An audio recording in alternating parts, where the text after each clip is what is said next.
أجمل شيء في العالم هي الأم، كف الوالدة، هذا أجمل شيء. أصلا الدنيا بعد وفاة الأم تصبح بلا ألوان، الدنيا بعد وفاة الأم تصبح بلا ألوان.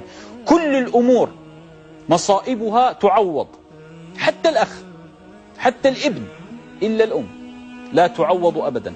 كل الناس بمجرد أن تشكو لهم ما ينتابك، مجرد أن تذهب ينسى القوم، إلا الأم تذهب في الثلث الآخر تتوضأ وتسجد وتدعو لك بالتوفيق، وفي الصباح تسأل عنك ماذا جرى معك. لا أحد في العالم يكترث بك كأمك، استحالة. لهذا إذا كانت أمك ما زالت حية فاغتنمها، فهي منجم من الحنان والعطف والبركة ومنجم دعاء. كل العالم تقول له ادعو لي لا تنساني في ظهر الغيب. حتى إذا ذهبت أنت لمكة ابنك تقول له يا بني لا تنساني من دعائك. إلا الأم لا توصيها، لا توصي، أو الوالد لا توصي أن تقول يا أبي يا أمي لا تنسوني من الدعاء، لأنهم لن ينسوا، أصلا هم يذهبون للدعاء لك. لهذا كل المصائب جلل وتهون إذا وقفت الوالدة أمامك. لهذا تفقد أمك. أن تسأل نفسك الآن وأنت تسمعني، ما أشهى طعام تحبه أمي؟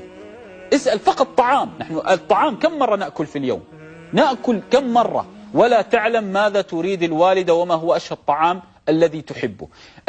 اسأل نفسك العطر المفضل للوالدة ما هو؟ البخور المفضل للوالدة ما هو؟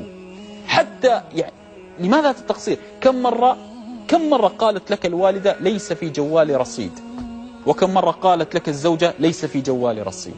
ستعلم الفرق وستعلم التقصير من أين يأتيك. أنا لست ضد زوجة أو ابن، لكن أنا ضد التفريط في الأم. الأم لأن مفتاح كل سعادة تنتابك، لهذا لا تفرطوا فيها.